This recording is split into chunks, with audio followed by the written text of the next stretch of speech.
हाणे सुजाल वेझो government primary school Rashid माछी में बीठल आहियूं, जिते नंढड़ा ॿार वणनि जी छां हेठि तइलीम हासिल करे रहिया आहिनि। जॾहिं त गुज़िरियल बरसातुनि दौरान हिन स्कूल जी छिति बि किरी पई ऐं छिति किरण सबबु जेको आहे स्कूल में फर्नीचर ऐं ॿियूं शयुनि जी काफ़ी खोट आहे।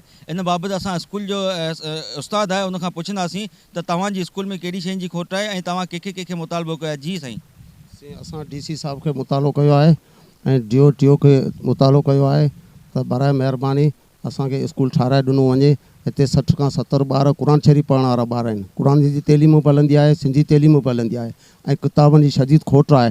हिन वक़्तु असांजी 2023 वारी दाख़िला जो असांखे हिकु किताबु न मिलियो आहे ऐं पकी दाख़िला जा असांखे किताब ॾिना विया आहिनि ऐं कची दाख़िला जा असांखे किताब न ॾिना विया आहिनि। महिरबानी करे असांखे किताब ॾिना वञनि त जेकी नई दाख़िला 2023 वारी आहे असीं उन खोट जो पूरो करे सघूं।